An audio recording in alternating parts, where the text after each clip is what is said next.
got the enhanced driver's license who had a lot of complaining to do about it. Well, that's a state system. all of the documents There's a lot of together. documentation, and so the odds are you're probably going to be missing another piece of information as well, but it is a problem. I just don't have a great solution. Mr. Bamenek. Currently, about 97% of the licenses are enhanced. That means they have to have the additional documentation.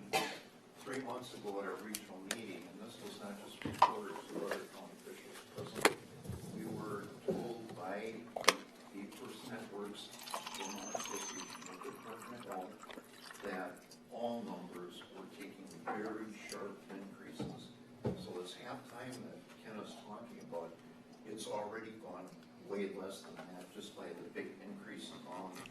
We're also going to be bringing in some additional revenue for you late this year and the beginning of the year because the biggest number of Minnesota notaries are coming due. Only $20 each to the county, but the number of size will be a few $1,000s. So if there's any additional time, we'll have people just work on that. We're not coming all ahead on this deal. Okay, I have some questions. So we're actually physically moving one staff person full-time to the license center from records? No, half-time. Right now, the person's located downstairs. They're attached to the treasurer's office, but they're still doing vitals. They do fill in. One of the windows downstairs, correct. Yeah, and so then that person, that person, or that position, let's call it, is being moved to the recorder's office over at the county office building. So if that person is not doing requests for vital records, are they working on recorder business? They will do whatever Bob if they're in Bob's division, they will do whatever Bob assigns them to do. Okay, so is that the access that would be lost to the recorder department, that someone wouldn't be able to, if they're in another location, they can't be taking phone calls or recording property? That person right now is doing some work in licensing. So yeah, that person would be over at the county office building. We would still have a full complement at the license center for dealing with license. What you lose is exactly what Bob said. If someone comes in and they don't have the proper documentation at the license center, right now, if the vital person is there, they can go over to the vital person and ask, and they may be able to retrieve it and get back in line. So it's still one-stop shop. Possibly, yeah. Well, more or less, yeah. Yeah, that's something we can't, unless we have that position over at the license center. And then there's some questions we'd have to make sure that the state would allow us to do that. That way, we always have to have the state sign off on these things. If that was possible, that would work, but you would have that person when they're not on vitals, they're not supposed to be doing the other work because they have access to vitals. Well, it seems to me that we have a number of questions about the process. I don't know if there's timeliness to this issue, if we could wait until we find out all those ifs. Could we have a person stationed over there? It sounds like other counties have done that. If we could have electronic or phone call communication between the license center and the vitals over here, that way service over here in records in general wouldn't necessarily be so disrupted. No, we have we'd like to, it's something we want to get resolved, but we have time to look at it for another couple weeks or whatever it would take. I also have another question on the process. In terms of the finance collection, do we have a secure place at the mall to store things? We or will. is it going to be picked up every day, but not by Bob, obviously, but?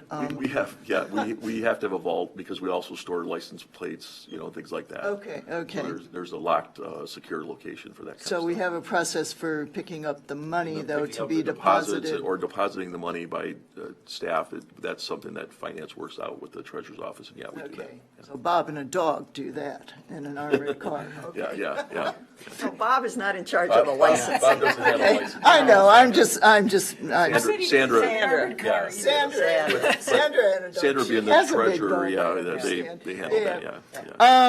I would propose that we postpone this discussion until we have some of these questions resolved by staff. So I don't Ms. know. Holte is Yes. issue. Madam Chair, if I may make a suggestion, in order to keep us moving forward, if the county board would entertain asking the recorder and auditor treasurer to work collectively to find resolution to the issues or concerns they have, working with administration, because I have been working with both departments, and that we work collectively, and that it's not a one-way, my way, only way.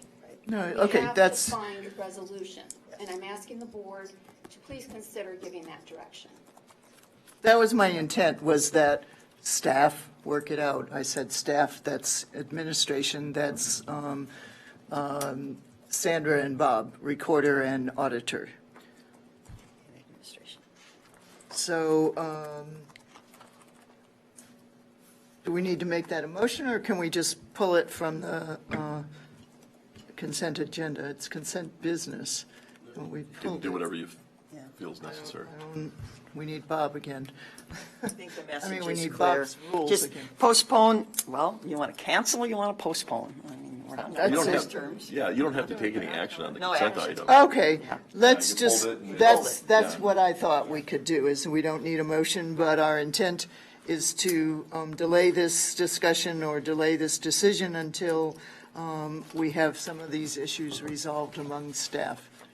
That's a good plan. I just want to say that it's statutorily the responsibility of the board to make this appointment. Eventually. Okay. I mean, I just believe that our original intent on moving, as Commissioner Ward said, was to create a one-stop shop. And I think we need to sit and work that out until we can get very close to that. People will not be pleased leaving the mall, coming downtown, going back to, it's, We aren't making them go back to where they were born. that's That could be Yeah. difficult. very In difficult. some countries, you do. You have to Okay. go back to where you were born. Commissioner Jacob, I understand the goal of wanting this to be as much of a one-stop shop as possible, but by moving to the mall and then the state co-locating in the same location, we're picking up some one-stop advantages there Right. to the customers. So I think we might want to weigh out, is there more advantages there than disadvantages here? And the other question I would have is, maybe for Administrator Fritz, if we don't act on this today, how does this impact the bigger picture of getting the pieces to fit together and keep this move on track? Well, the expected date to have the license bureau up and running is October 3rd. So we have to get all this resolved. Well, we don't have to have it all resolved, but it would be nice to have it all resolved before that.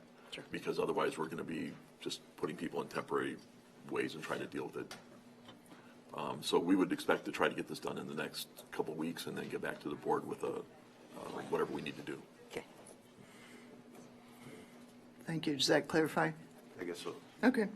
All right, so we're taking no action on 7.02, and that brings us to 7.03, which is the original 6.1 item, which is on page 34.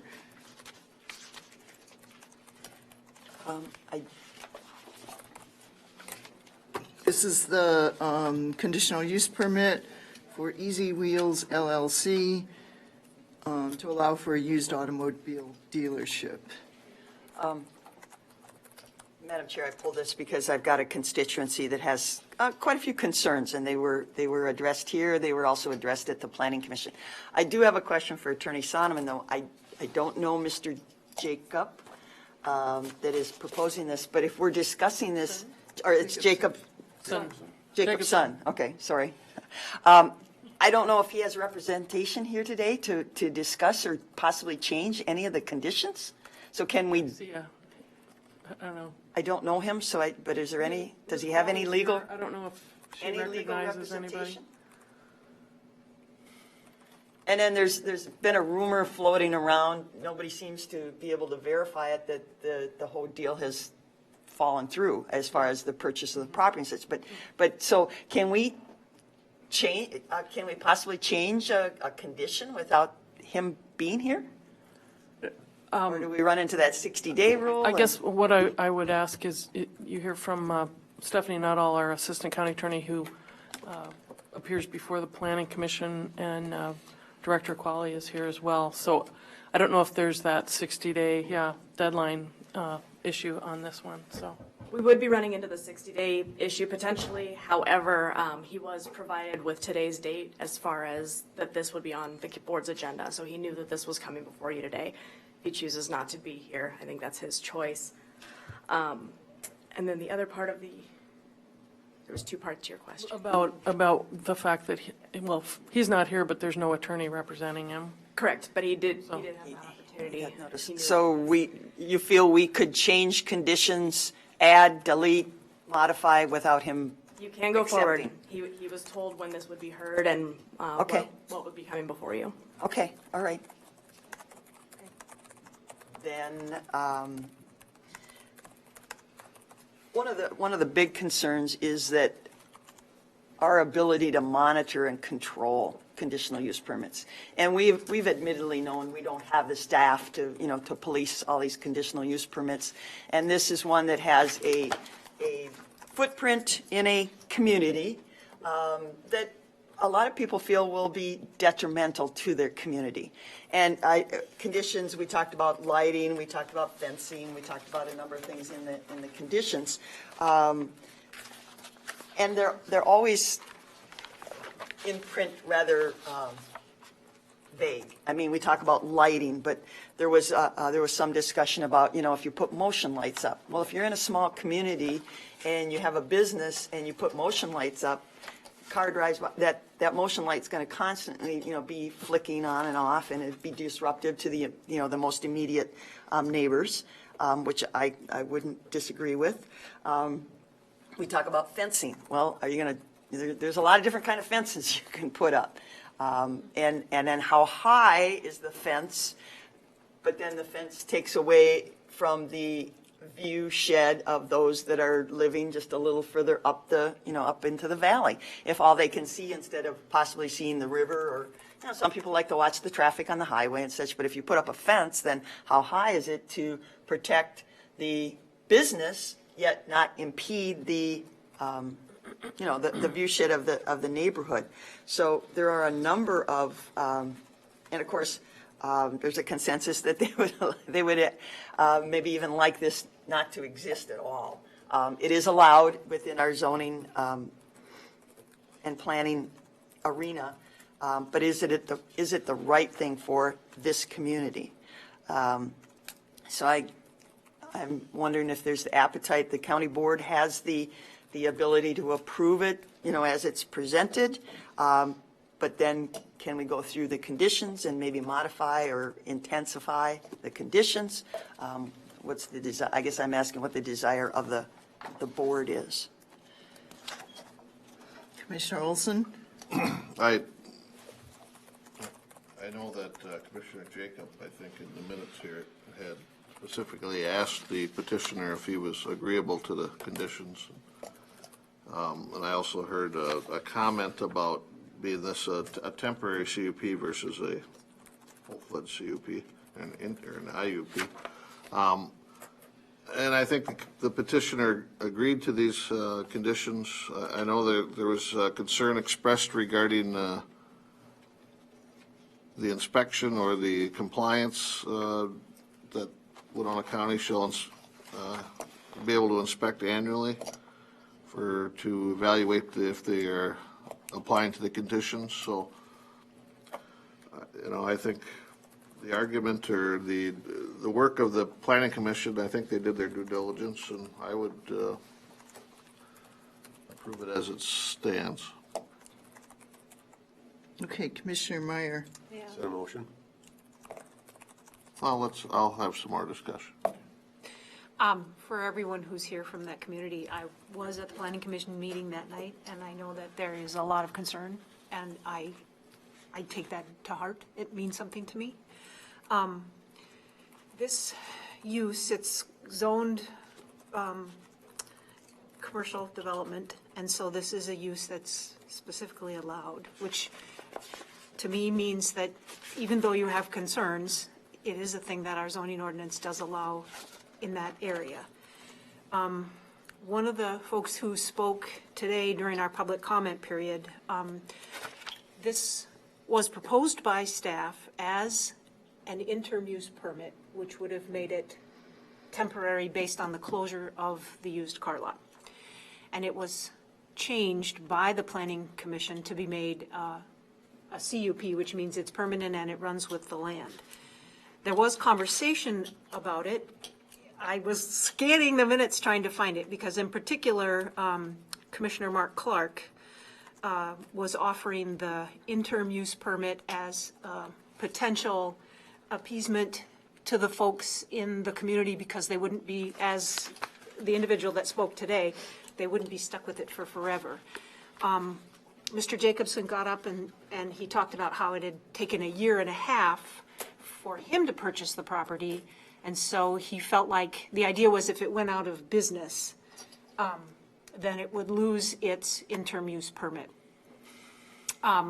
It would certainly, I mean, in my mind, reverting back to the interim use permit and then giving him plenty of time to be able to sell it if it closed. So 3 years or 4 years is a thing that I think would be allowed by our zoning ordinance, and still, I think, meet the, the kind of this underlying aspect of it to me, which is that this is an allowed use of the property. So that has sort of been my thinking, having considered it and thought about it since the Planning Commission meeting. Thank you. My 2 cents. Commissioner Jacob.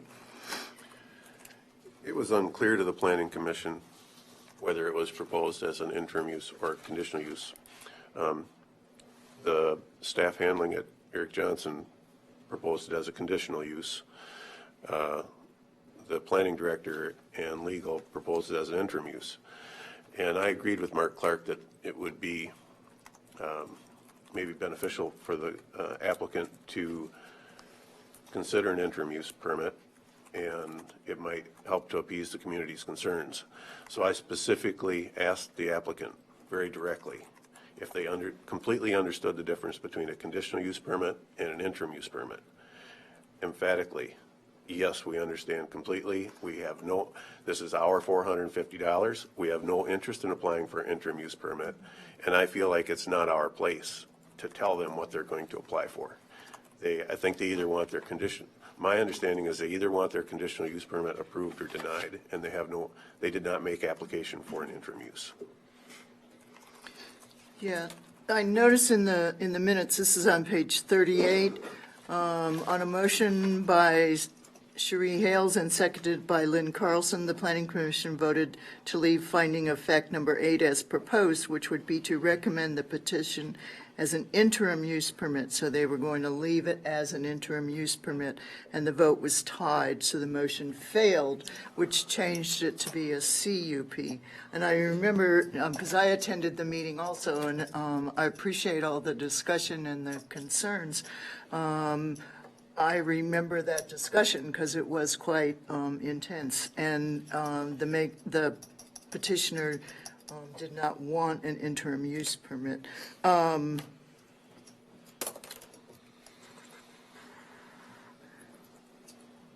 Does that clarify that? I have a question that if it remains as a CUP and it would go out of business and a new petitioner, a new CUP or an IUP would be applied for, it would not have to be an auto dealership. It could be any of the uses allowed under the commercial zone. So it does not have to remain. Community, we're using the word commercial, and that's in Community development. community development. Okay, excuse me. It does not have to remain forever as a used car dealership. It could be any of those uses in the commercial district that's allowed. Is that? My understanding would be it could either be a bar, because there is already an existing CUP for a bar, or no, it could be a CUP. It could be either a bar or a car lot. Okay, Commissioner Meyer? My request was maybe we could get either the planning director or the assistant attorney to read to us from the zoning ordinance about what the permitted uses in the this development district is. Yes, thank you. Can we have the assistant attorney or the planning director read to us the allowed usage?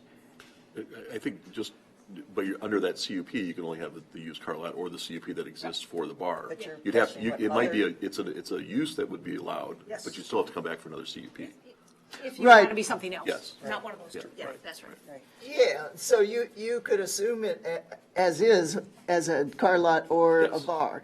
But if you wanted a different usage, you would have to apply for a new CUP, and you could, And, of the allowed uses, yeah. right. Okay, so it does not have to remain either a bar or a CUP, or a car lot, but it's sort of easier to remain as one of those. Well, it's as it is today, it's just Yeah. a zoning classification. Because with that permitted goes with the uses, yeah, property. yeah.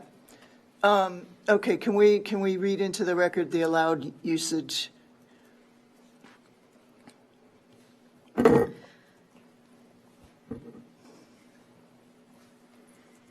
So, conditional uses, bed and breakfast, churches, cluster developments, commercial uses including retail trade, commercial recreation, offices, hotel, motel, other similar commercial uses, restaurants, cafes, supper clubs, on and off sale liquor establishments, wholesale trade, automobile service stations, and commercial garages. And there's certain standards to be met for those, as well as special rules for convenience stores with certain products, and funeral home occupations. I guess we're kind of getting out of that. That's mostly it. So it has a wide range of possibilities. Right. Yeah. That area contains a mixture of land uses, and it was designed, that particular district was designed for maximum flexibility. Okay, Thank you. Can I ask Ms. Qualley a question? yes, Yep, okay, so what would be the process if the individuals who live in that valley wanted to reclassify that to be residential? What would the process be that they would need to take? Well, that, is part of a mapped zoning area and its designation. It would need to have a change in the zoning for it to. It's turn it allowed. residential. There's They a would be able- process. They would be able to do that. Right. I'm It not could be- easily necessarily, I'm just saying, but Correct. I mean, that could be something that is considered by the planning commission and the board to, to change an area. We try to avoid spot rezoning. But, there are times that has happened and rezoning, made sense because of changing conditions or something else. Thank you. okay, thank you. Did I see a light flicker? Commissioner Ward? Yeah. One of the community concerns, and I'm a little unclear, is this, are they being designated as a used car lot? Or is the designation and the conditional use for a used car lot and repair center? It says automobile dealership. Okay, and maybe Repair was discussed and they didn't want to. they didn't want, but then there is a future plan for some type of building. And I know when you go into having experience, but with the state of Wisconsin, when you go into automotive repair, there's a lot of rules and regulations. I mean, it was even indicated, this is a gravel, lot. There's none of it that's paved. And you put cars on it, and I'm sorry, cars have a tendency to leak, gas, oil, antifreeze, those types of things. This location is right next to the mighty Mississippi River. And what kind of collection system, if these cars are on, is paving going to be required? And then some type of collection system? Because, when it rains, then this all goes, I don't know. A car lot, and then if you start going into the repair business, and it does, and again, we use this often, that you comply with all the, the regulations and everything. But I'm not sure, We didn't approve a repair business. okay, so no repair, and it does say auto sales. But is it, going back to that it's a gravel lot, is there any requirement that cars need to be you're talking a quantity, I don't know if they're restricted as to how many, but when you're talking a quantity of cars, is there any requirement with MPCA or anything that it's got to be a paved or a hardened surface for any quantity of automobiles to be parked on? I don't know. I don't know if staff can answer that. Eric, you look like you might have some insight there. we don't restrict how many cars that can be parked there. There is a restriction, the geographic boundary of the lot. Actually, it's the opposite, and because of the shoreland, there's a standard that says you cannot exceed 25% impervious surface for that parcel. So whatever they do as far as rooftop and paving, the goal should be for stormwater not to create additional hard surface or impervious surface.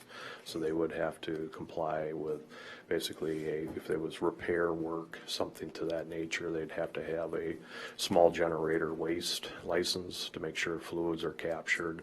But yeah, the concern is there. There's nothing that we would require that says you have to pave the surface. Okay, all right. And I don't know what the regulations are for automobile businesses in the state of Minnesota. I'm sure there's probably a manual. Yeah. But they would have to have some collections process. If the goal was to be working on vehicles more, but that's something that we discussed at the Planning Commission, is that the CUP would not allow for repair of vehicles. Right. If that was to occur in the future, they'd have to amend and essentially start over and reapply for that specific activity. Okay, but under the business of a dealership, are they required to collect these leakages or? Not to my knowledge, no. Okay. And with the caveat that these are low-end dollar amount cars, so they're high mileage, so they're a little more, having driven lots of old cars, I know what they can do, and we're trying, of course, to protect the environment. Okay. The landscape plan, now have they submitted a landscape plan? No. Okay, and one of the questions then was, when we say landscape, does that include the fencing and? That could include fencing or tree plantings, something that would screen the effect from neighbors. Okay, and this is, and I know it was in here, but this is a fairly good size, well, it looks like it's a big geographic area, but the actual lot that they're looking at buying is restricted to where the current bar sits and? Correct. It involves the building because they would use that as an office, and that was part to understand that the existing structure would be used as an office and for books and whatnot, and then there would be exterior parking of vehicles, and then there would be parking designated for patrons that would come to the site to look at. Okay, all right. And again, a landscape plan in somebody's mind is, yeah, I put 2 trees out here, but. And again, we've had landscape plans and fences in the past, and we have difficulty enforcing them. I particularly remember one, he had to have gates. Well, yeah, he's got gates, but they're never they're never closed. I mean, there's gates there. So I know the constituents are concerned about the aesthetics of the area and how that affects the area. One of the big issues, too, was the test driving of these cars. Okay, we can put up signs, but these are public roads. I don't know, can you really restrict? I mean, you can say no test drives, but is that enforceable? It's a public road. It's a taxpayer-paid road. Correct. I mean, And but there was a condition that was placed that because of the concerns of the neighborhood, that they'd be leaving the site and test driving on the local township roads, and that would present, if it's to waive some of the concern, it's, I guess. It's kind of a feel-good thing, but it's really not enforceable, I don't think. I mean, and again, do we have enough? No, we rarely see but if deputies. it's documented, that Documented. it's documented that this occurred, and a continue infraction of that could lead to sanctions on the conditional use permit or interim use permit that, is. And we is get the that lawyers policy. involved again, right, Attorney Sonneman, and we know how that goes. So, I mean, there are really some concerns, because you and I know all these cars are different. You're going to test drive a car.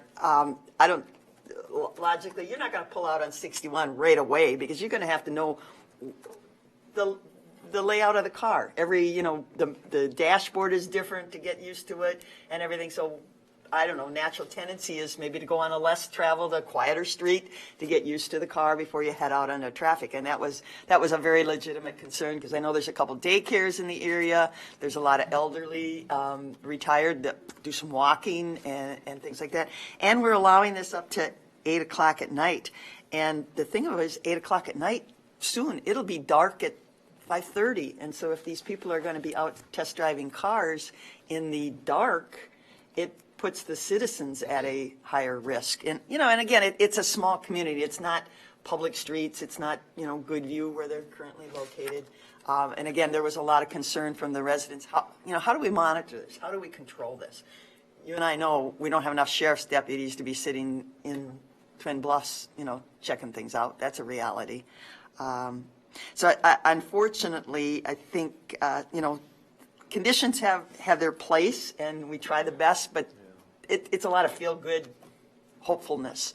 And I don't think the citizens want the hopefulness of again, it's a business that change. It's that element of change, and nobody likes, well, most of us don't like change to a certain degree. So there's a lot of questions, too. And now with this question of if the gentleman does not purchase the property, because here it still said somewhere pending purchase. Here's a question then. If Mr. Jacobson does not complete the purchase of the property, does the CUP go away? Because it is for Mr. Jacobson. It's not for the current owners of the property, right? Is what I understand, that the purchase was pending. Yeah, but it is for the property. But it's in the name of Mr. Jacobson, not who's the EZ, or and it's Joseph and Lisa Jacobson. They're the current owners. So this conditional use permit doesn't go to and it's confusing. They're not related, I understand, but they have the same last name. So Yeah. Jason Jacobson is the petitioner for the permit. Right, but if the property, so the permit goes with the property, but if the property is not under his ownership, That's the way all of our CUPs are. There has to be an applicant Attorney Nettle would like to respond. that goes to the property. Yeah, I think we have an answer to that. even though the property isn't owned by the applicant. Yeah, I've applied for CUPs before and received them and sold the property, and it's still with the property. But you owned the property when you got the CUP. That's my question. Apparently, Mr. Jacobson, from what I've been told, I've never talked to Mr. Jacobson, but apparently he is not in current ownership of the property. That was pending. So again, if he doesn't own the property, how does that complicate? The CUP gets issued to the property. So if one gets granted, it follows the property regardless of ownership. Regardless of ownership. Okay, all right, that was a question.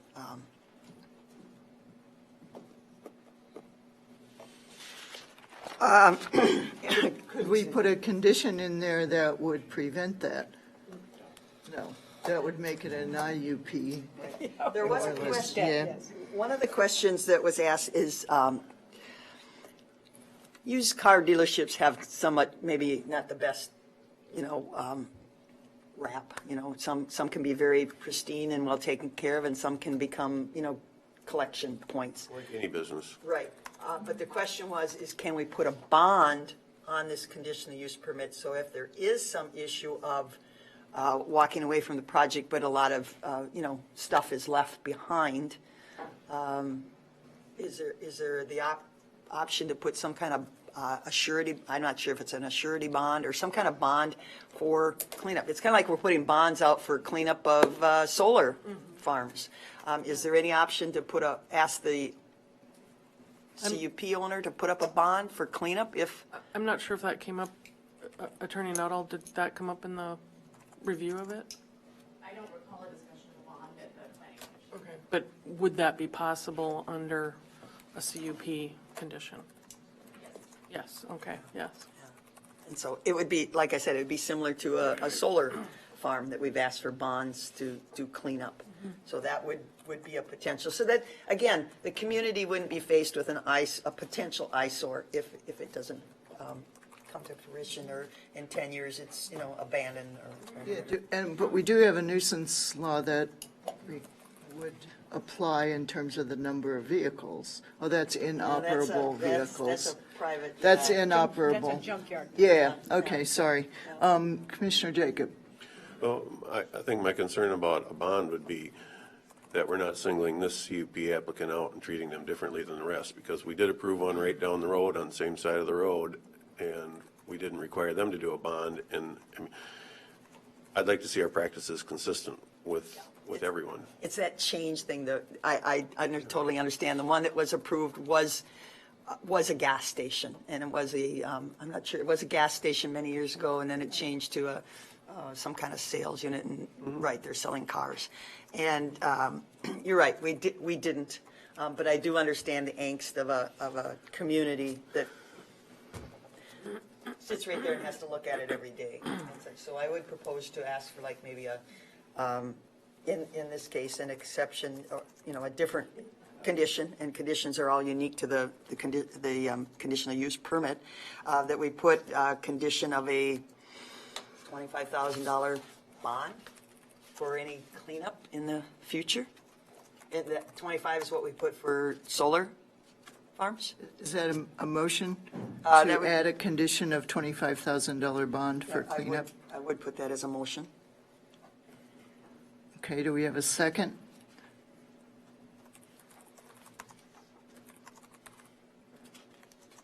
Okay, it appears the motion dies for lack of a second.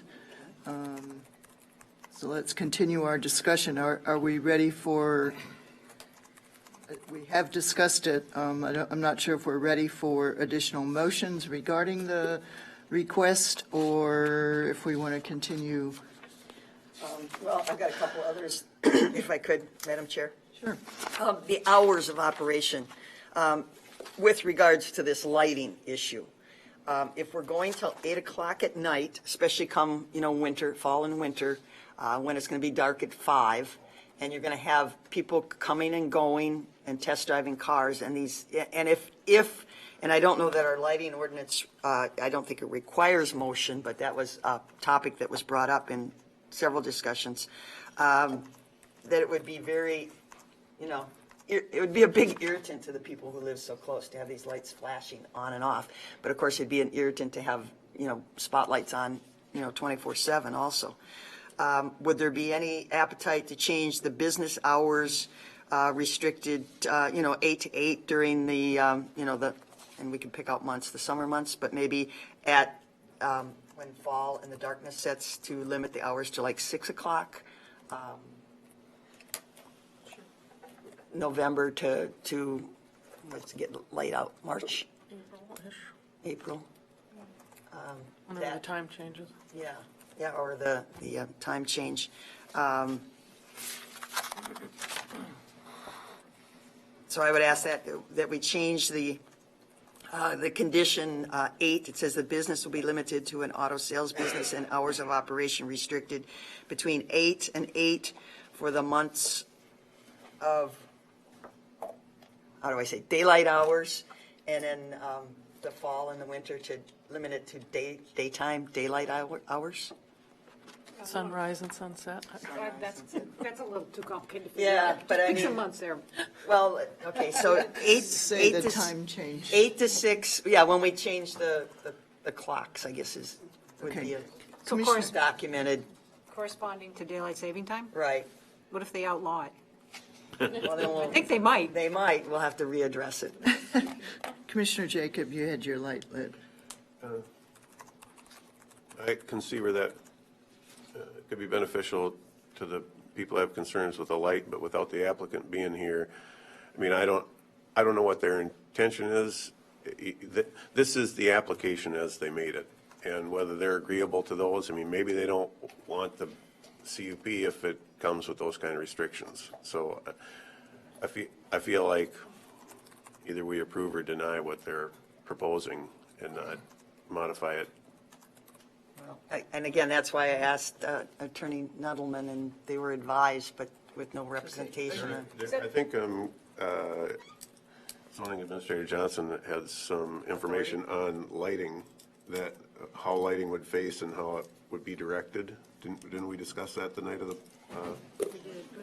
Can I ask, is this a motion, or are we? Yeah, it was a Do we motion. have a second? Yeah, I'll second. Okay, thank you.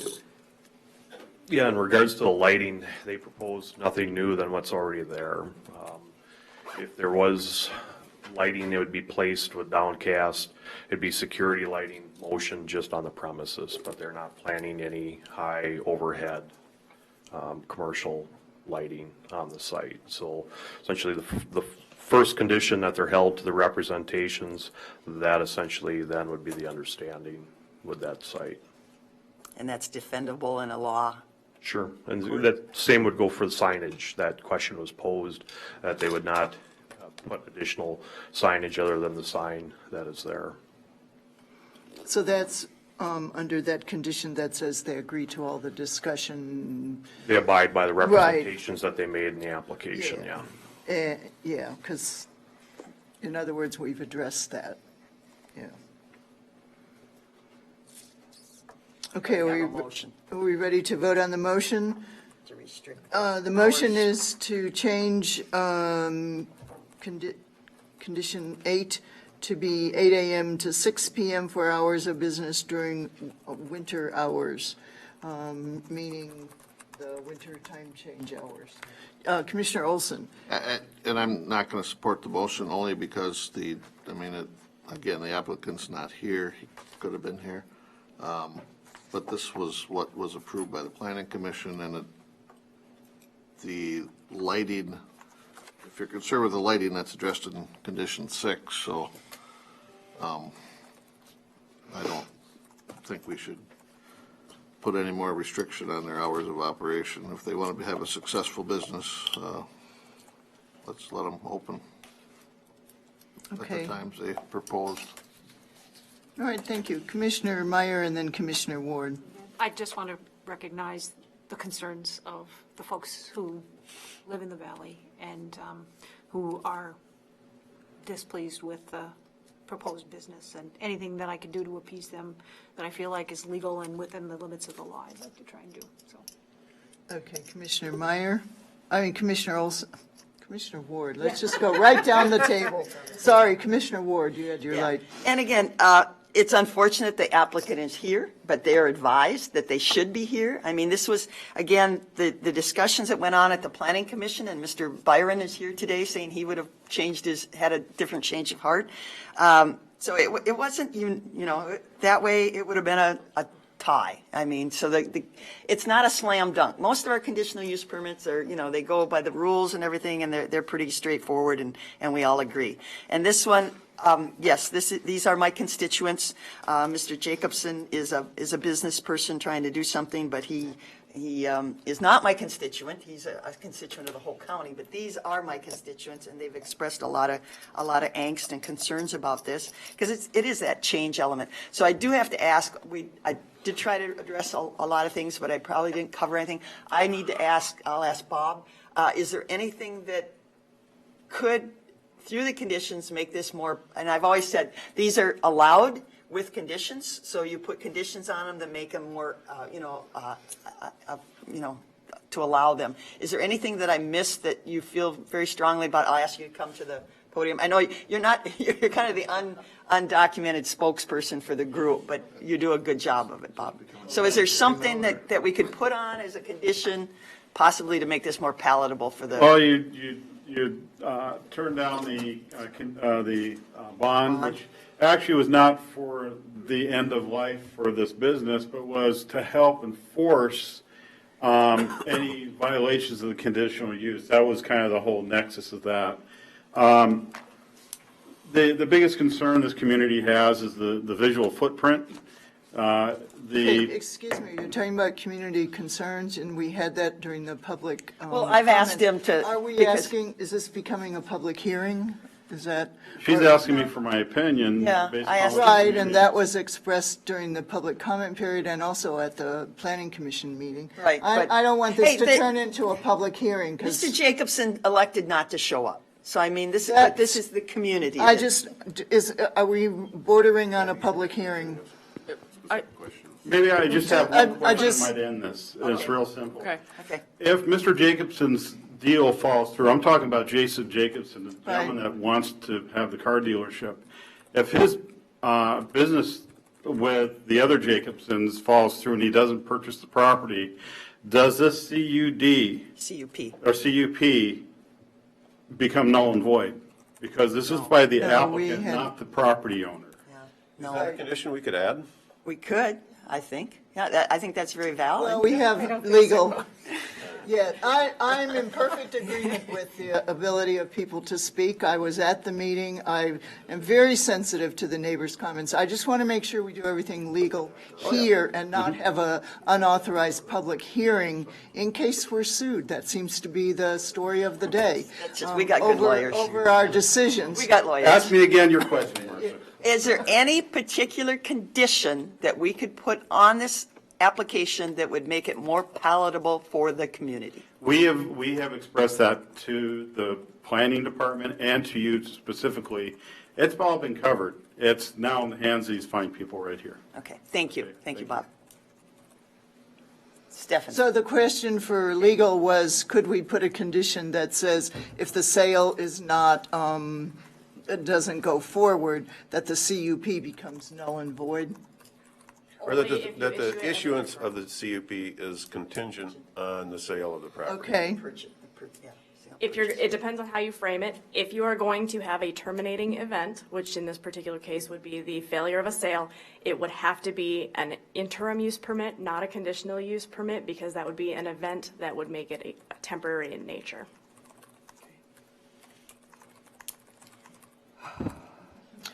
So if we added that condition, we would be in essence changing it to an IUP. And you need to make the findings to go with that. Okay, Commissioner Jacob.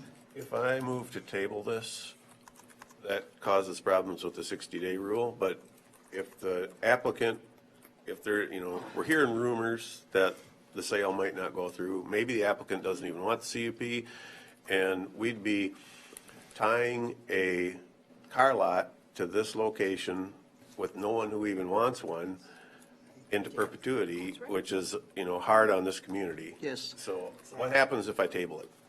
If I make a motion to table it? Yeah, where are we at in our Can we table timeline? it to the next meeting? meeting? Extension. The application for this was received on June 19th, so 60 days would be technically up August 18th. So within the next 5 days, we would have to send a 60-day extension letter asking for additional clarification or the points that you need. But we could do that, We right? can do that. Yeah, we can send a letter, right? So in other words, the county would have 5 days to send a letter requesting clarification. Right, it Okay, doesn't- Commissioner Meyer. Okay, so just to clarify that, so if we were to take that course of action and we ask for an extension, the petitioner has the right to refuse that? And then he is granted this by default, is that right? I don't think so, no.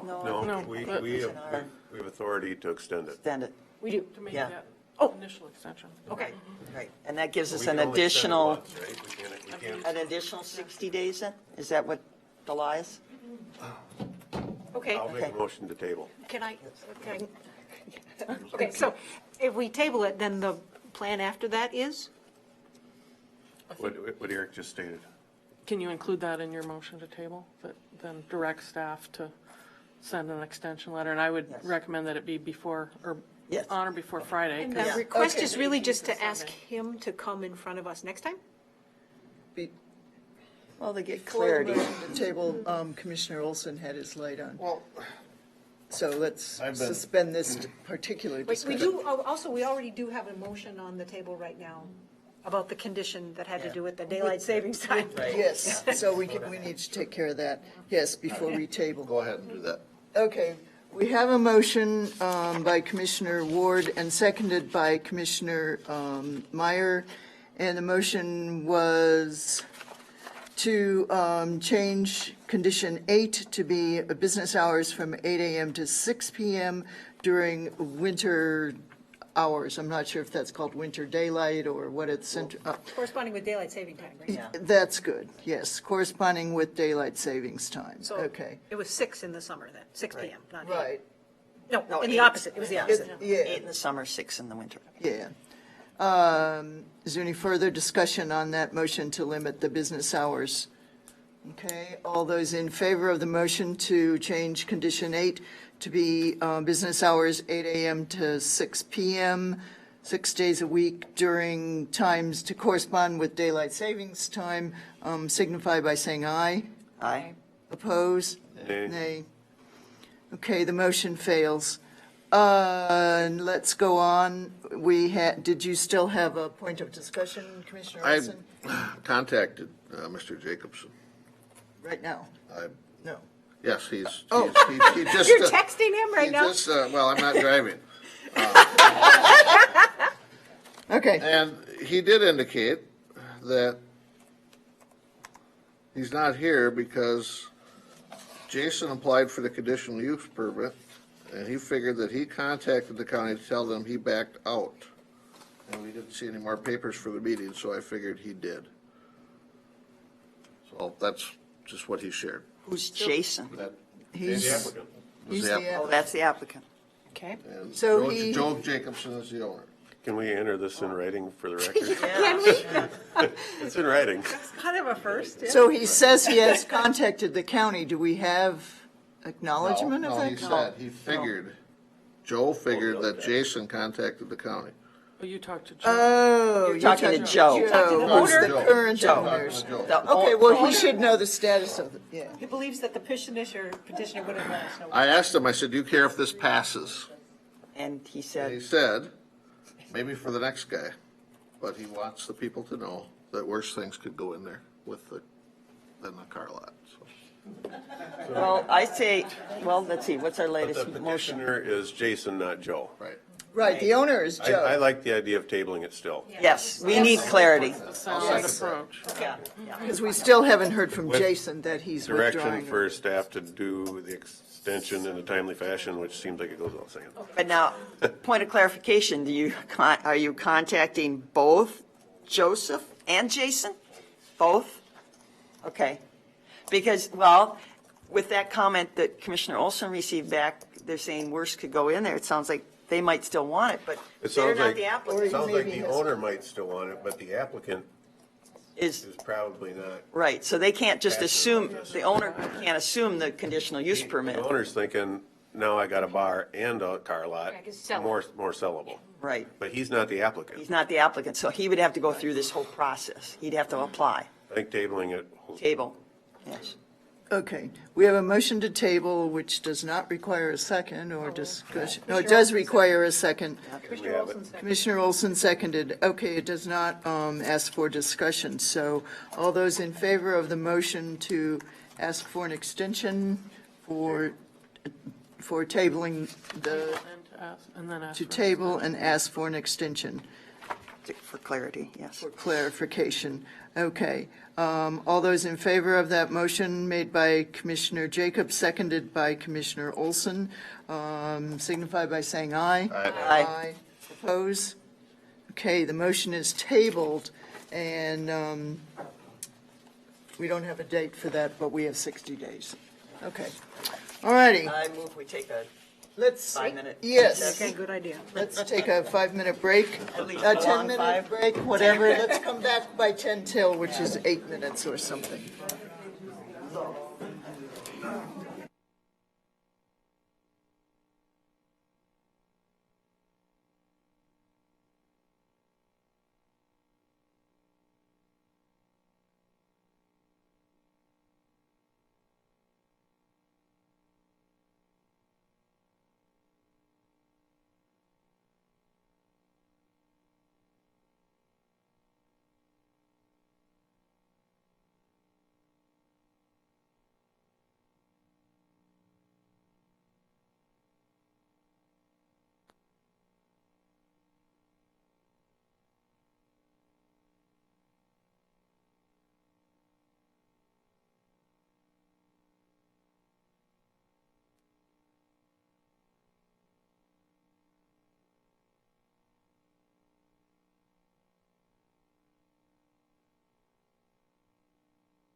That discussion can happen after the meeting.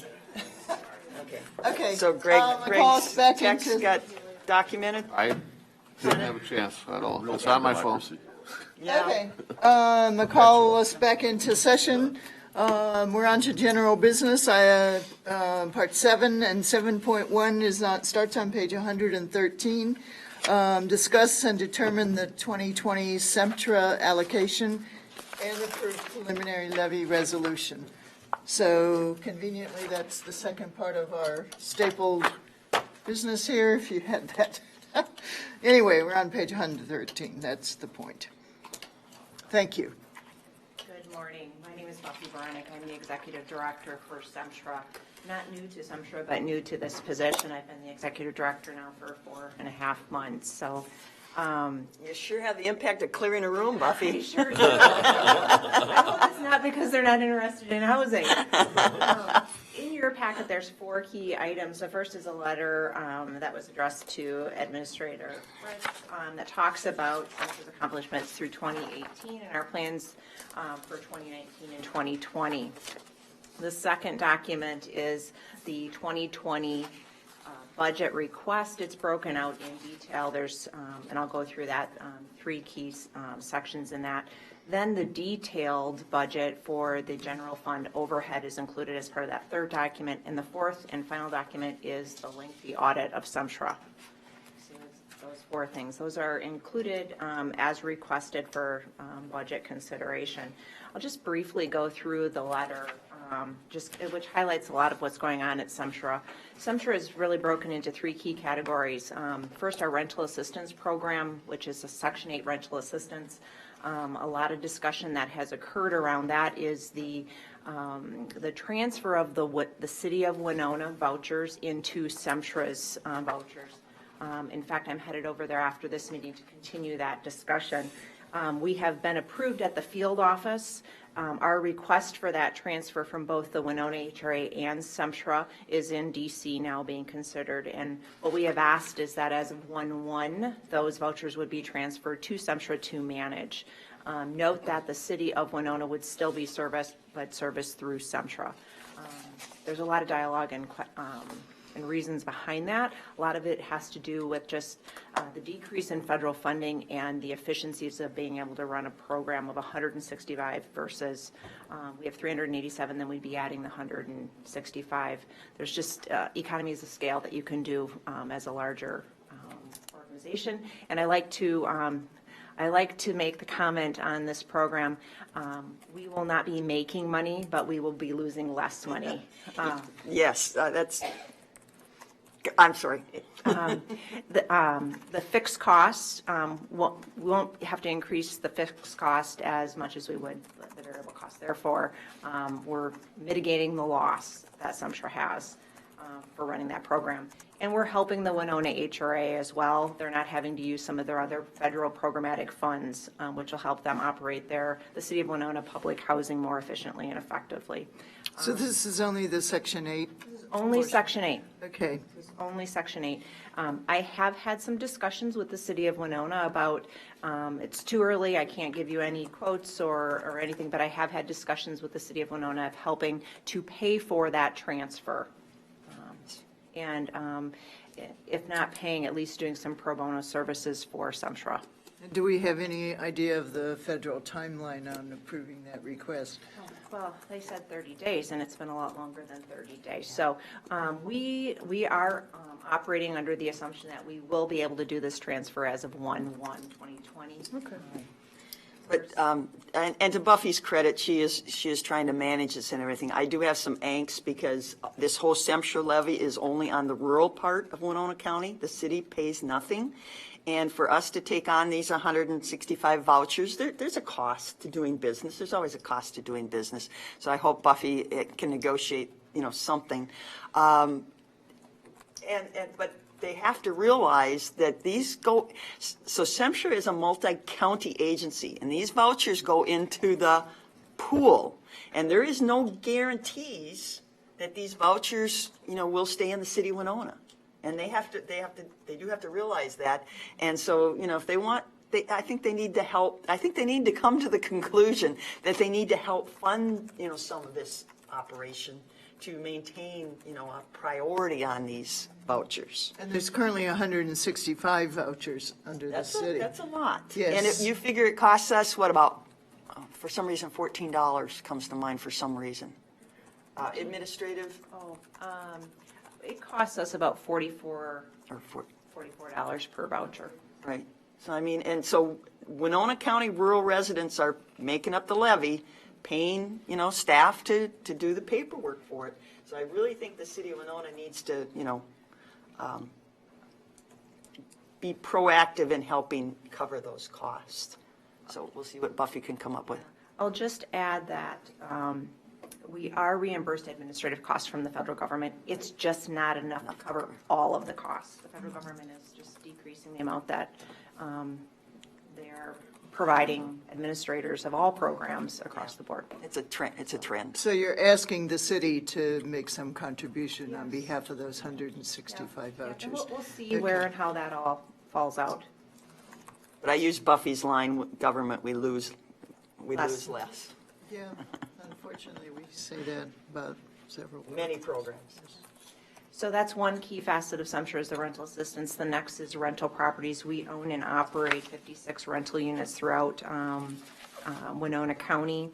We're going to be looking at doing some improvements at Northstone, our Rolling Stone property in 2020, actually going after some state funding there, and possibly some small cities 56 units or 56 facilities? 56 units, not facilities, units. We have units in Lewiston, the Corners, Greenview, and Parkview, and also in Rolling Stone, which is Northstone is the name of that property. Altura? We do not. There is a rural development property there in Altura that we have talked about, and we probably should continue discussions, making sure that stays affordable, be it with SEMSHRE or on the private market side. I think there's 8 units in Altura.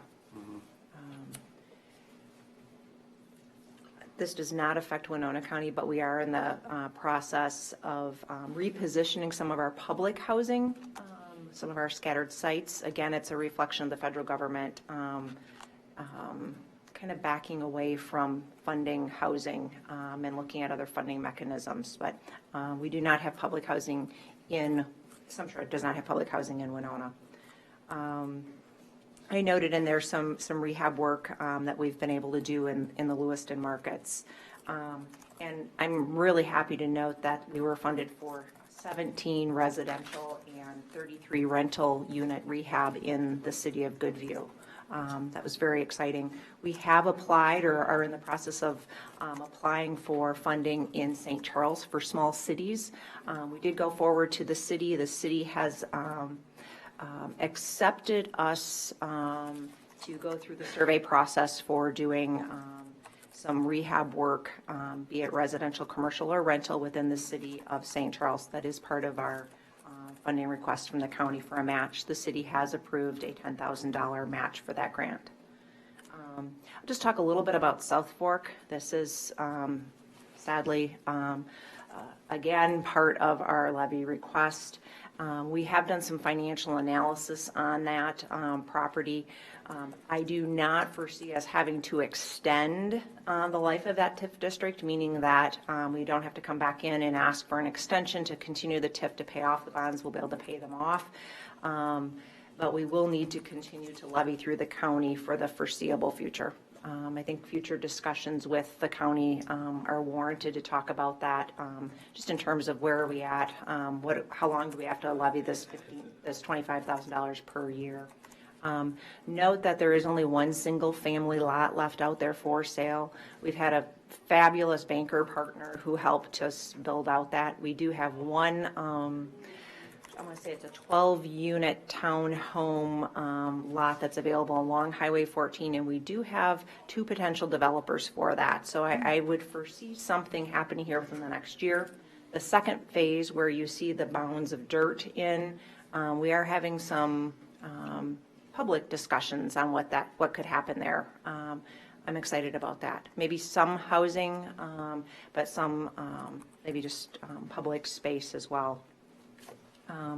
And as we enter into the end of 2019 and 2020, we are looking at broadening some of the services that we provide. I love the comment, one shop, one stop, although I'd love Sumpter to be that. We'll never be that just because we're multi-county, but we can do a better job bridging services and utilizing services that are out there and exist.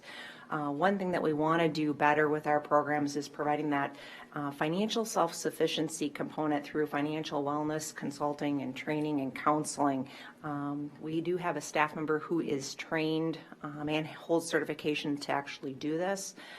She came forward, wanted to apply for a grant. Fingers crossed we'll know here in September or October if we were funded for that grant. As part of that leverage, we did request levy funds from this is my segue into the last part of this levy update. 4 counties of $2,250 for a 2-year time commitment. So are other housing organizations providing those counseling and? One of our Olmsted County used to, and they are not. We don't want to lose home buyer education to our region. I don't think there's enough down here in the southeastern. Three Rivers does a phenomenal job.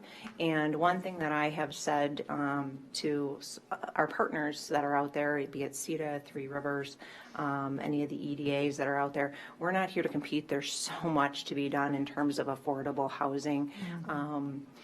We will work with Three Rivers on this. We will not be going into emerging markets. They do that best. We're not going to be hiring interpreters at Semtra. Doesn't necessarily fit. They're already serving that market. But it concerns me when we have constituents driving to Woodbury for financial wellness or homebuyer education courses, or that the city of Winona has to outsource some of that. I think we could do some of that better. Yeah, and that would make it more like a one-stop. Yeah, my fear too is if we don't apply for this, I don't know that the funders are going to fund existing agencies more, but I think they'll find it other agencies probably in the metro areas to fund more, and we'll lose those services here in southeastern Minnesota. So we'll see, fingers crossed.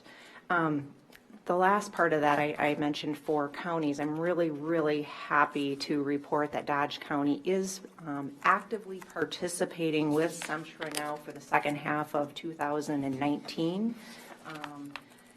And they have asked us to come forward and provide a 2020 budget for Dodge County. We also, most recently, as of the last Semtra board meeting, had Rod Peterson, who is a Dodge County commissioner, is now sitting on the Semtra board. So I'm really pleased that they're there and actively participating. So in terms of our total levy request, this is the second page. If you don't have any other questions on programmatic type stuff, I'll transition right into the actual levy request. So the total levy request is slightly more than the $100,000 that we've requested or been funded for the last few years. The total levy request is $101,450. Of that, the general fund expenditures represent $49,200. That third part of your documents with all the detailed numbers is the breakdown of how that's calculated and the fair share for Winona County. I do want to make one mention on this.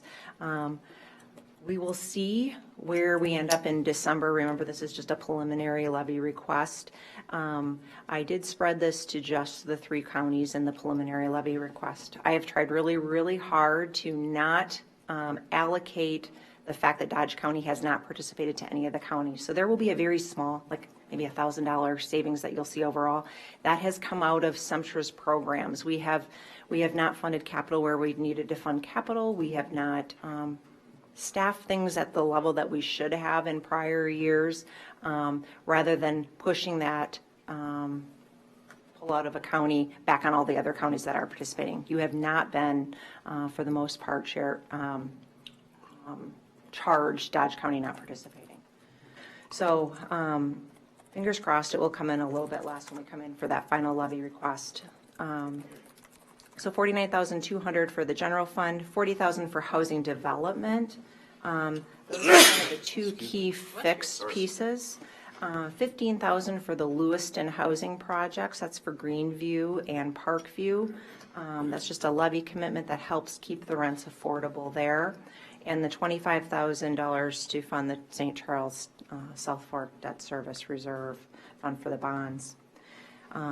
The third component is for community development. This would be for the grant writing, the match dollars for the St. Charles Community Development Block Grant that we would be applying for in 2020. And again, St. Charles has already approved moving forward on that and committed $10,000. And then finally, the Winona County share of the HECAT grant, that's Housing, Education, Counseling, and Training. It's a 2-year grant period. It would be a 2-year commitment of $2,250.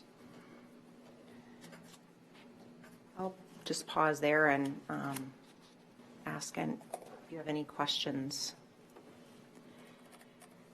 We transitioned from Joe Wheeler, who was long time, executive director, and Buffy has been the right-hand person for a number of years, and the transition has been seamless.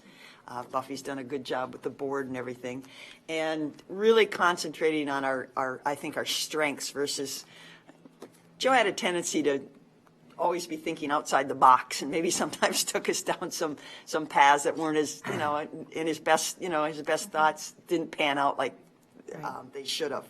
And so I like Buffy's approach. She's much more systematic and really trying to emphasize our strengths and build on those strengths. The commitment to educating these homeowners. There's a lot of people that have never owned a home, and they don't understand how to budget and have these repairs and all this stuff that goes with home ownership. So I think that is a real key component.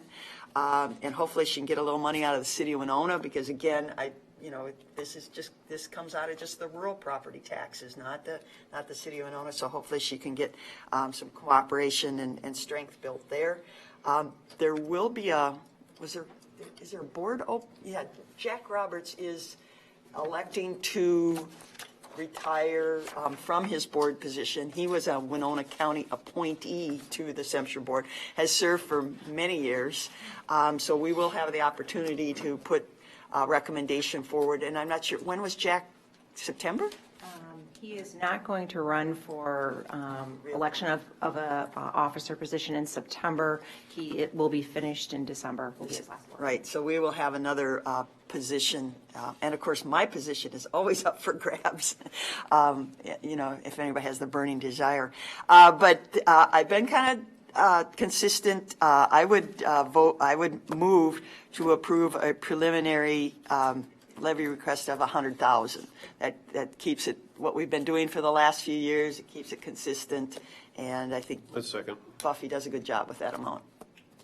Okay, we have a motion to approve a $100,000 levy consistent with previous amounts. Motion by Commissioner Ward and seconded by Commissioner Jacob. Just a technicality, do we need to say preliminary levy? Preliminary levy. Preliminary. Okay. Do we have discussion? Okay, Commissioner Olson's frantic under there. So just for clarification, if we approve the motion of a preliminary, we can't go up? Right. I do think that your request is certainly reasonable, and, even if we stay the same, we're going backwards. But that's all I'm going to say. Okay. Is there further discussion? Commissioner Meyer? Yeah, thank you for that question, Commissioner Olson. Yeah, my preference would be to go with a higher number now, the amount that was actually requested, and then if it does come in $1,000 less, okay, we can go down, but if it doesn't, we can't go up. I didn't realize that, so. Yeah, actually, that would be I can't believe we would lose much on a $1,000 450 addition, which again just remains at where we are. So I would be in that position also. Commissioner Ward. But we are, of course, Buffy's next meeting, she's going to the city, see if the city will cover something, because we're taking on 160, what is it, 165. 165 more vouchers. I mean, if she can leverage some resources there. She has got Dodge County. Now, that might take it down a little bit. You know, if Dodge County, we've been doing work in Dodge County on a limited basis. Now this will expand it. But just their contribution will help offset the wages of, you know, the core group that's there now. So, I mean, I think the 100,000 is, it's consistent. It's with my core values of keeping government within checks and balances. So I'm very comfortable with the 100,000. Jacob. I feel that whatever we do here, we're making a statement to the rest of the agencies within the county that we're changing our policy to supporting increases in the requests. And there's probably going to be a large request soon on the jail. You're asking a lot of the taxpayer. I mean, to me, the consistency of saying we're going to support what we've been doing, but we can't ask the taxpayer for more, that's a real statement to me.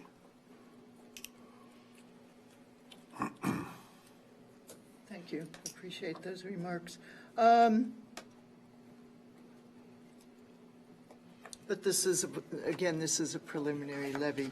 So if that other funding does become available from Dodge and Winona, the request might be different in December. Okay. Okay, we have a motion. Any further discussion? We have a motion on the floor by Commissioner Ward, seconded by Commissioner Jacob, to approve a preliminary request of $100,000 for Semtra. All those in favor of the motion signify by saying aye. Aye. Oppose? Nay? Nay. Okay, the motion fails 2-3. Guess we're ready for a new motion. I'll move that we fund Semtra in the preliminary at the amount requested. I'll second that. Okay, we have a motion by Commissioner Meyer, seconded by Commissioner Olson, to fund the preliminary levy at the amount requested, which is $101,450. Knowing, well, I won't speak to the motion. Is there discussion? Commissioner Olson. I greatly appreciate Commissioner Jacobs' sentiment that he expressed, and don't spend it yet. Because preliminary, things are subject to change. Commissioner Ward. And along with Commissioner Jacob and Commissioner Olson's comments is that, again, you're asking my and Commissioner Jacob's rural residents to pay this. So you're taxing them more than you are your own constituency. So again, it's very principled, very basic, very a deep commitment that I have to my constituents.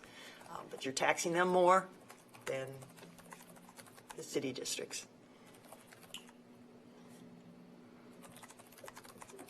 Commissioner Meyer, did you have a See, comment? you heard me. I didn't even do it. I didn't push the light.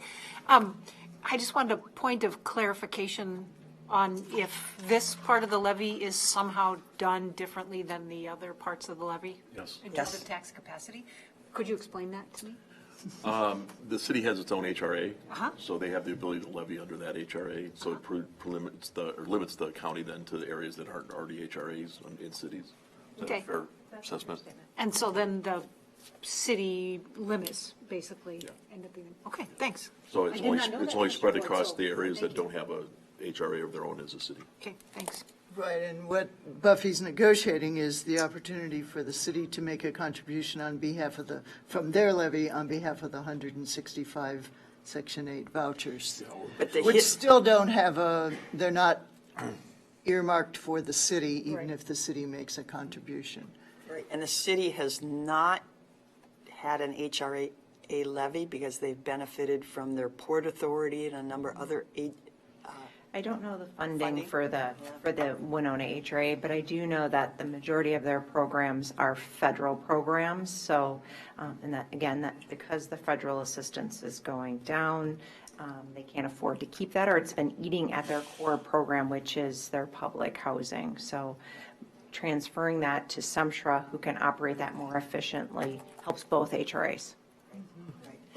And the city has, there's a situation where employees are retiring, and by passing this, the Section 8 to SEMSHRA, they're reducing their staff, so they're saving money by doing some of this, so that's just some of the background. Thanks, I appreciate that. The HRA levy is also a separate line on the tax statement. Right. And we're limited to our levy capacity. Right. Okay, Commissioner Olson, you had your light. You did point out that, you know, the housing projects that SEMCRA has is in Lewiston and Rolling Stone St. Charles. and St. Charles, so they are rural. They're rural. Yes, They don't have HRAs of their own. Correct. right. Okay. Okay, are we ready for a vote on the motion? The motion is to fund the preliminary levy at the amount requested until further notice. All those in favor of that motion signify by saying aye. Aye. Aye. Oppose? Nay. Okay, so the motion passes by 3-2 vote. Thank you, and thank you for your patience for our discussions. Item 7.2 is on page 184. Here we're asked to approve 2 additional members for our committees. One is to the Personnel Board of Appeals, when we have 1 application, and one is to the Parks and Environment, and we have 1 vacancy, and again, 1 application. Move to approve? Okay, so we have a motion to approve both applications by Commissioner Olson, seconded by Commissioner Jacob. Is there discussion? Commissioner Ward? Yeah, and I have nothing against the motion and everything, but looking at a bigger picture is, how do we get balance on these committees? Now, part of the problem is that when we have vacancies and then you just get, you get 1 application, we're accepting that application, which is a normal process and such. But how, I think we have to look at how we have these appointments, how we do the applicants and the term limits and everything. But, so how do we get balance on the committees? Because the park, in particular, like they say, the park and natural resources. Let's see, where's that? Parks and Environment Committee. Yeah, Parks and Recreation. That is, I believe, I don't think we asked, but I think it's a City of Winona person. And, we don't control any of the parks or anything in the City of Winona. It's all the rural areas and everything. Maybe I'm wrong. Kay, looks like you want to add something? Madam Chair and Commissioners, I see my name is on this particular, Yeah, Matt you Niels. referred. I don't Don't know. I've known this fellow. I do what I always do. I talk to people at the counter that I encounter in the citizen advisory committees. And anybody that's a citizen that calls me on the phone, I'll say, there's openings in these commissions if you're interested, apply. Yeah. This fellow was only different, and that's why my name would ever appear on anything. But this fellow called up a few months ago and said, tell me about the parks. I'm interested in Farmers Park. And so what he's been doing is going out and filling the water bags on the trees that were donated by the DNR that had to be planted by volunteers and maintained by volunteers. And so he's been reliable that way, just a level-headed guy, and just said, if there's ever any subcommittees or anything that I can lend a hand with. So that was something that didn't come out in his application, and I wanted to mention that. So he's been actually interested more so in county parks, has never made any reference to any city parks. Okay, all right. And again, I don't know these people or anything, but again, I'm looking forward how we get balance and diversity on our committees. That's just my point.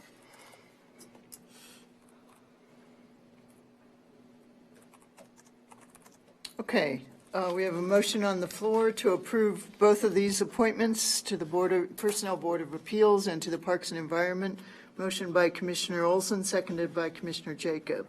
Any further discussion? Okay, all those in favor of these approvals signify by saying aye. Aye. Oppose? Okay, the motion passes unanimously. Thank you. And we're up to item 7.3 of Finance and Budget Update. Mr. Moga, you're on. We'll be doing a budget and finance update on the month of June. Revenue started at 7.6 in the revenue fund. Actual revenues were 6.1. Actual expenses were 1.5. Ending cash was 12.2. For the year, it started out at 14.1. Actual revenues were 8.3. Actual expenses were 10.1. Actual ending cash was 12.2. Variance this year is a negative 1.8 compared to last year at a negative 1.5. If you go down to the very bottom, it's a negative 2.8 compared to a negative 1.4. And I always point this out, that community services at a negative balance right now, but you know, that balance is smaller than it has been in the past, but you know, so we're moving in the right direction. If there's any other questions on this document?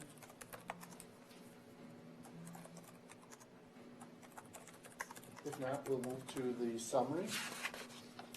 Summary, beginning cash started at 18.6. Again, revenues are 18.6. Actual expenses are 21.5. Ending cash is 15.7. Negative 2.8 compared to the negative 1.4. Any questions on this document? Now, this, we've gotten half the taxes at this point is recorded? Half of the taxes are recorded, but there are some pieces that we don't get until July, and that would be our county program aid. And then there's disparity, market value, and there's one other aid, and those come all at different times. Some will come in August, some come in November, some come in December. So that's a smaller portion of our taxes, because kind of the way it works is we get the money, collect the taxes, we have to send money to the state to send them, turn it around and pays us back. So, but we have collected our first half, and but we're not at 50% in certain locations because of the AIDS work. So I know residential and agriculture, are commercial taxes due in halves at the same? Yeah, yes. May and. The only difference is the agricultural. That's October. We have is, it's normally that they're due in October, but actually agriculture gets till November. November, right, the fall payment. But the commercial taxes are the same as residential timing? Yeah. Okay. All other taxes are the other two, the same Okay. 2 days. All right. And are we tracking, is anybody really, are we behind it in any certain amount? I mean, people not paying their taxes? There's always people, and again, this is But more in the auditor treasurer. There's always people that aren't paying. They do send us letters out, and then they get pay their amounts. Especially pushes before their name is published in the paper. Yeah. So we're not in any dire situation. And then the other thing is, the auditor treasurer just had a sale that got properties back on the. We'll get the properties back on the rolls for next year. Okay. All right. Thank you. So this isn't necessarily an indication that at the end of the year, we're going to be twice as much behind as we were last year, even though that's what it shows right now. No. Okay, yeah. One of the things that, from this document, is if you look at highway, and is right now, they were behind, but there was a big payment that came in the month of July that we requested a lot of funds. So it's just, and highway is always whenever they're requesting the funds, and that's kind of, sometimes the revenue comes in this month, sometimes they come a little bit later.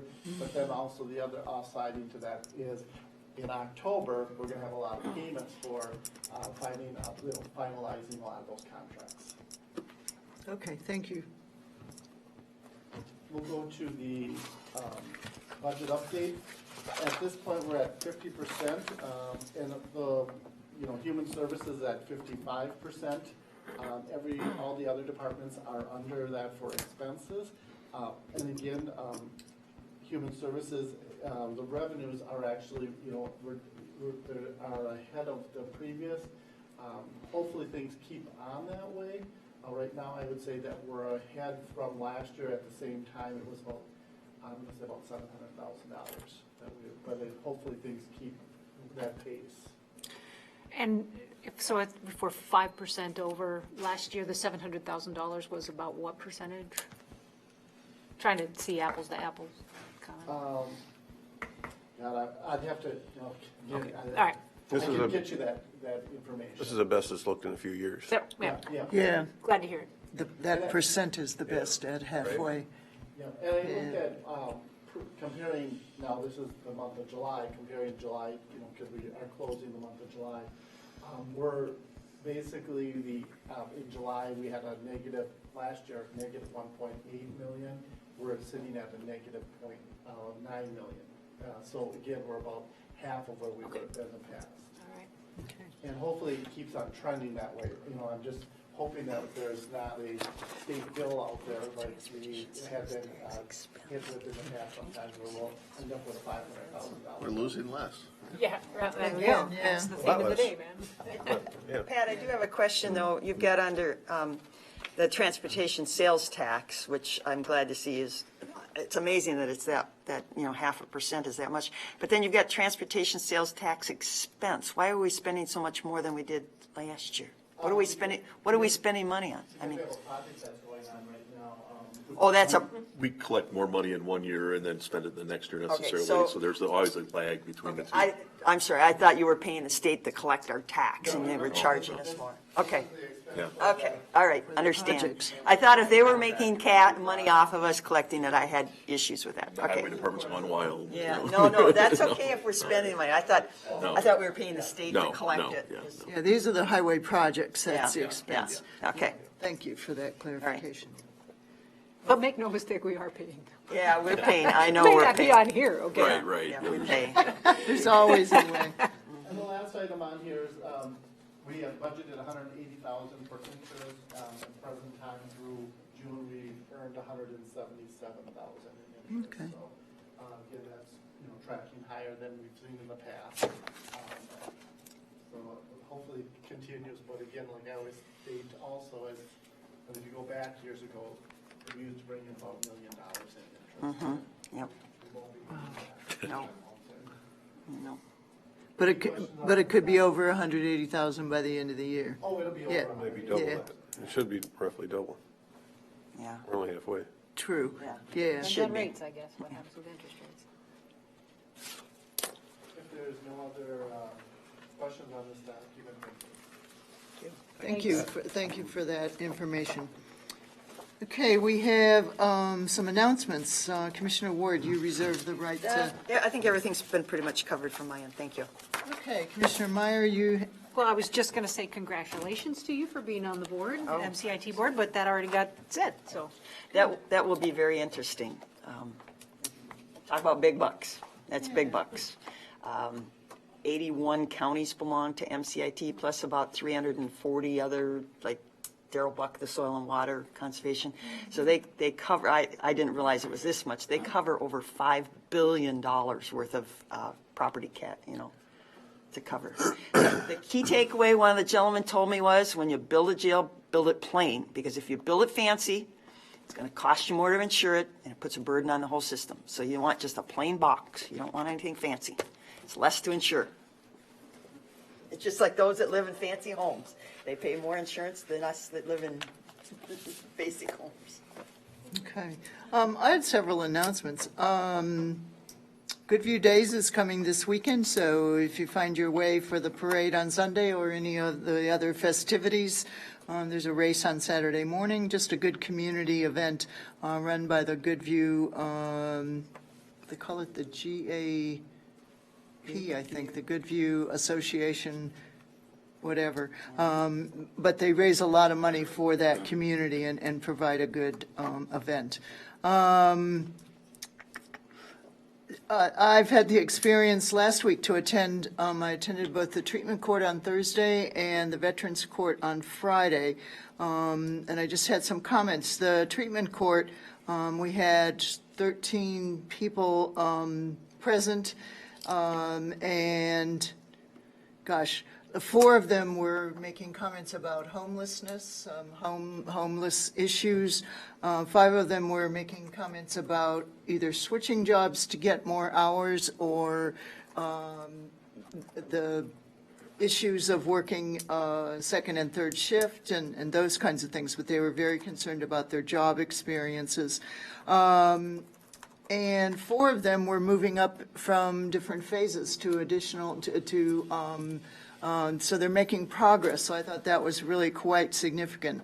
One young lady who apparently has just started the program had some violations, and it was quite interesting to see the consequences of those being played out. So she's in the midst of dealing with her consequences. So there are things to celebrate, and there are consequences if they don't follow expectations. The Veterans Court, I kind of went for 2 reasons. One, to see, again, what kind of issues the veterans were dealing with, and also that we are a pilot program, and we are sort of experimenting with a secure CCTV system. We're a multi-regional court. Court sessions are held in Steele County. There are 7 participants overall in the regional area. 5 of them are in Winona. So we've done our business of working with our veterans to get them through the stages of the Veterans Court. And there were a lot of serious issues discussed. This is a new program, so they're working a lot of things out. But what impressed me the most was that it seemed like the right people are in the right places. The judge was, I thought, very effective and very consistent with how he dealt with each of the participants. The CCTV seemed to work very well from my point of view, so I'm just giving you that as a report. And I would like to propose a topic for a future agenda. And it came up slightly today talking about a nuisance regulation. And I know that there have been comments in the past about how that operates, how it could operate, where we get stuck on some of the current properties that we're trying to work with. So I would like to, if I get a second, I would like to ask that discussion for updating that regulation be put on a future agenda. So if there's a second. Yeah, I'll second that. I've had folks complain to me about some properties. Yeah, several of those properties outside are- of city limits, but Wouldn't that go to the plan? Are you asking that planning department, That we- planning commission discuss it, or? that we discuss enough to decide To to take send it to the them. planning. Yeah. The The procedure nuisance would be, ordinance doesn't necessarily, can have components that are in the zoning ordinance, but it doesn't have to. yeah. I would just like to begin a discussion. I have several properties that seem to be Whatever on the standard border. process is, that's what I would want to see Yeah. us go through. And the third and final thing is that there is a planning meeting tomorrow morning at 10 o'clock in the Education Village of WSU. It's in the basement. They call it the Cathedral Room. We have the opportunity, the Minnesota House of Representatives is coming down to hold a mini session in Winona on October 2nd, 3rd, and 4th. So they're putting together the agenda for all of the House committees. There was a lot of discussion on some possible additions to the proposed agenda, and I would, there was discussion about taking them on a road tour and showing them the underside of some of our bridges.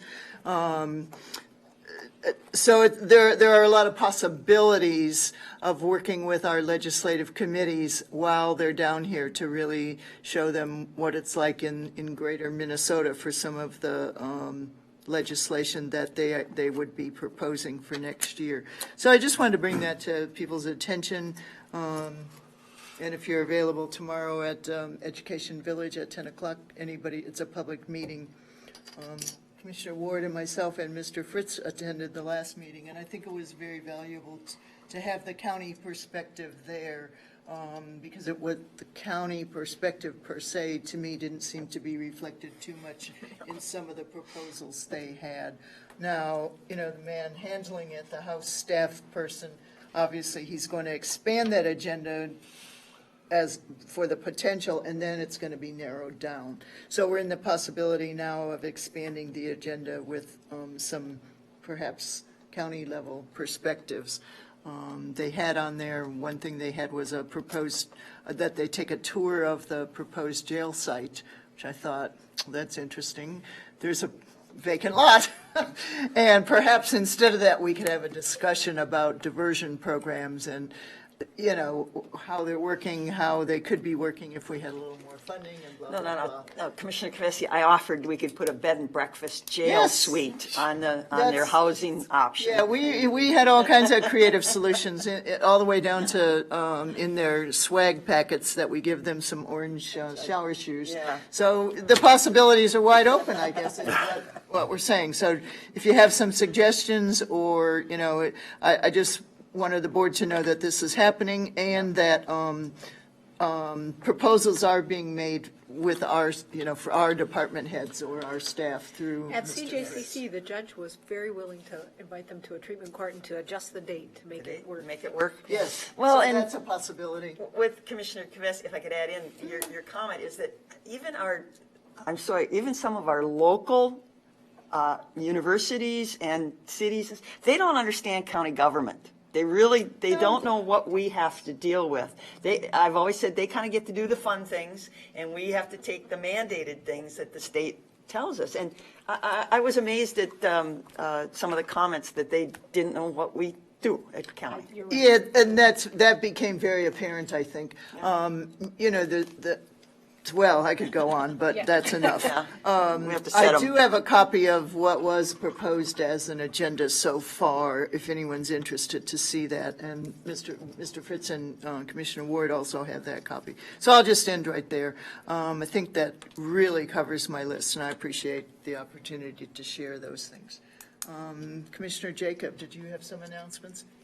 Yeah, just a couple of upcoming events. Of course, tomorrow night's Township Officers meeting up at Wilson.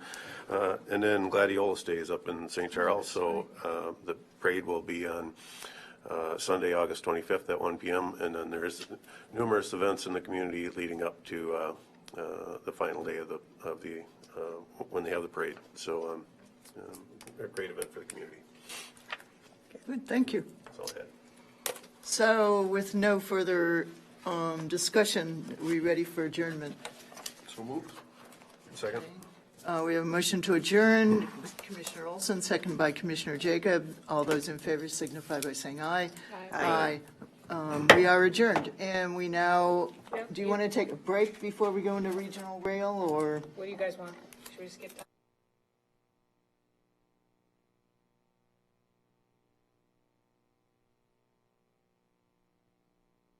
County Regional Railroad Authority meeting to order. This is in the back of our packets. Page 195. First order of business would be to approve the agenda. So moved. Second.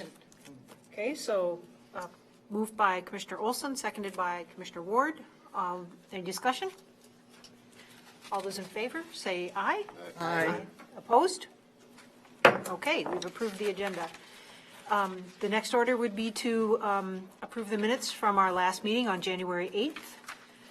Hopefully, you've taken a look at those. Move to approve. Second. A move to approve those minutes by Commissioner Ward, second by Commissioner Kovesi. Is there any discussion? All those in favor, say aye. Aye. Opposed? Okay, we have one piece of business, and that would be to approve a resolution. The Great River Rail Commission Joint Powers Agreement was amended to add the county. Does it say that? Okay, Washington, so, yeah, Washington County. The Winona County Regional Railroad Authority is currently part of the Minnesota High-Speed Rail Commission Joint Powers Agreement. The JPA was entered into in 2009 and amended in 2016 and again in 2017. This third amendment changes the legal name to the Great River Rail Commission because the commission is not actively working on high-speed rail. They're actually only working on the second train. And it adds Washington County Regional Railroad Authority as a new financial party to the JPA. The Winona County Board and the Winona County Regional Rail Authority are separate legal entities. The commissioners are the same people. The county engineer serves as the executive director for the Winona County Regional Rail Authority. So I think I would be looking for an amendment to accept the, a motion to accept the amendment. So moved.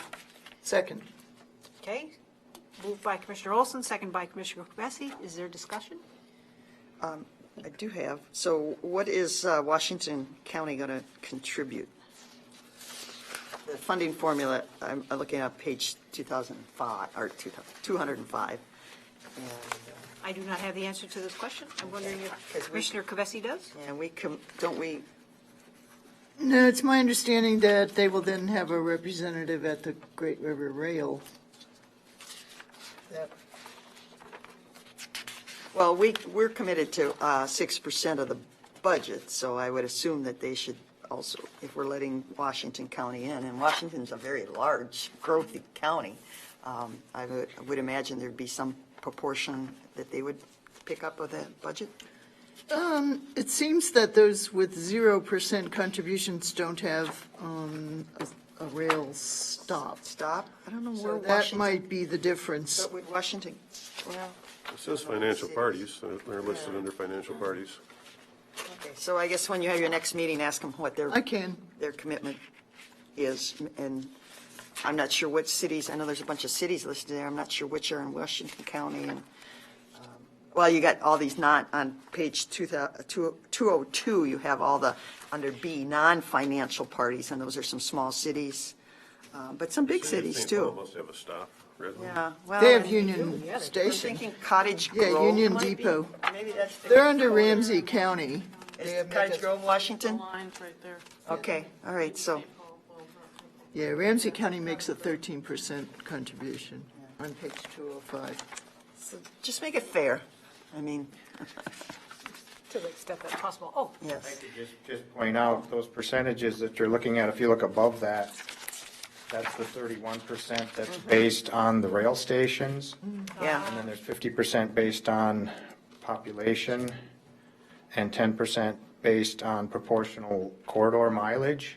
Okay, So, you know, the formula. those are good yeah. questions, but just, these percentages aren't, obviously don't add up to 100 either. Right. They add up to the 31. But that's the allocation, so I said, just, yeah, hold them to the allocation.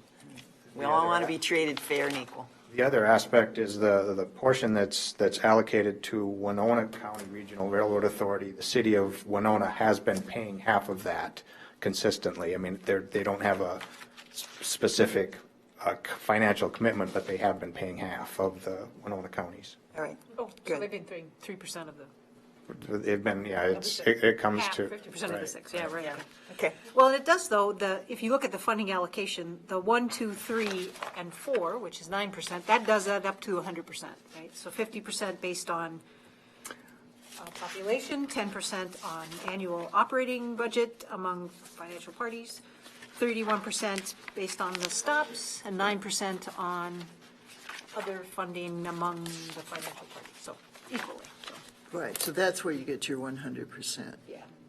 And the city of Winona also has a representative to the Great River Rail Commission. But I'm not sure if that's a coincidence or if that's a right, since they make a financial contribution. Or if they're making the contribution because, again, we have the station here. So, I think it's a goodwill gesture. yeah. Any other discussion? Hearing none, maybe we can go ahead and vote. All those in favor of approving this change to the joint powers agreement, please say aye. Aye. Opposed? Okay, that passes. So last order is adjournment. So moved. Second. We have a motion by Commissioner Olson, second by Commissioner Jacob. All those in favor say aye. Aye. Opposed? Okay.